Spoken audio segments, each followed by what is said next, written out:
Do you ever get into those situations where you have a really big file or folder on your computer and you wanted to send it to someone, but it's too big to send over Discord or your email, and it also takes forever to upload? Do you ever get into those situations? Well, what I would always do to help fix that is right-click on whatever I was sending them, send to, and compressed zipped folder. And boom, my computer would make a tiny little folder with the same name as what I had originally, but with the .zip after it. But what did it even do?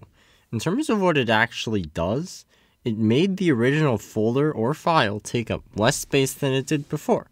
Let's create a new file right now and fill it with, as you can see right now, it is 10 kilobytes. But if we were to take that file and put it in a zip folder, we'd end up with a file that is 139 bytes. That is actually insane. It went from being 1024 size big to 139 size small. Why didn't the original file just take up that much space? Why did I have to go through an extra step to be able to have this? None of the information of the original file is ever lost when becoming zipped. The original could be restored perfectly down to every single bit of information, put in a lot more space. And the reason for this is because the information can't actually be used or read when it's compressed. You see, you have your mega large usable file right here that your programs can open. And when you want to send it over, your computer does a special magic trick on it. And boom, it's a compressed zip folder. But your computer has to undo the magic trick before it can be read again. So maybe you only would zip your folders when you're actually about to send them. But still, it's amazing how you could shrink a file down by that much. So every time I would send files to other people, I would always zip them.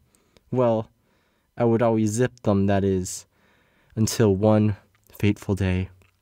I was going to send a Python script I wrote to a friend, and I decided to zip it to take up less space.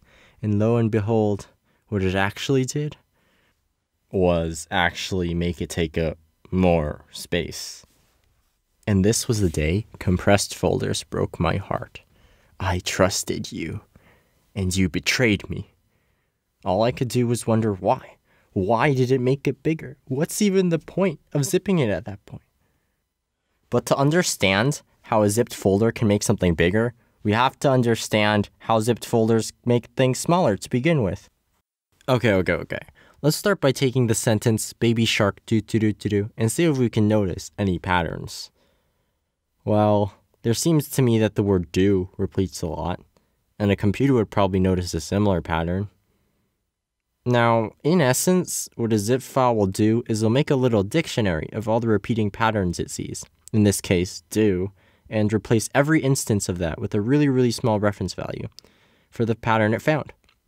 We should make it something like this, with a little dictionary somewhere telling people which reference value is equal to which pattern. In this case, do, baby, and shark.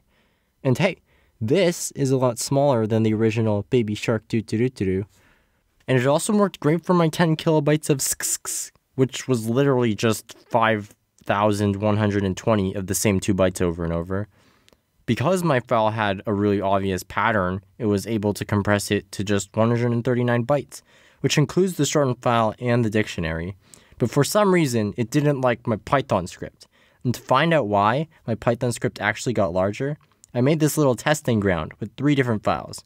File A, which is 10 kilobytes worth of File B, which is 10 kilobytes filled with an equal amount of every single byte possible in a completely random order, and file C, which is just a single byte, a lowercase a. Now, we already know what happens to file A if we compress it. We get the 139 bytes we got before. Now let's see what happened to file B if we compress it. We get 10.1 kilobytes. That is a whole 110 more than we had before. Okay, what about file C? It goes from a single byte to 111 bytes. So what happened? Pretty much for file A, the compression worked like it did before. But for file B, it was so random that the computer didn't really know how to compress it because there were no big patterns. So it ended up just leaving the original file as is and adding an 110-byte dictionary saying, we didn't do anything to compress it, lol. And for really small files like file C, and I mean like really small, like a few hundred bytes or less, if you were to compress the file into a zip, it'd be too small to detect any large enough pattern for the computer to want to compress it. Because how are you even supposed to compress a single byte? So the computer would just leave it as is and say, in the dictionary, nope, I got nothing. And the resulting file would just be the original file with an extra small but useless dictionary with it. And yeah, if you tried compressing the original Baby Shark lyric from before, it'd actually get bigger. So TLDR, there are two cases in which sending a file or folder into a .zip will make the file bigger. Case number one is when your file is already tiny. Bro, what are you even doing trying to compress it, dog? In case number two, your files is so randomly spread that your computer can't find any large enough patterns to want to compress it. In the case of my Python file, it was because the Python file was already so small that compressing it just made it bigger. So next time you zip something up, make sure your file is actually getting smaller. Okay, hi, video over. I don't actually know how to properly end videos, so I'm just gonna sk a lot until the video ends. Okay, thanks.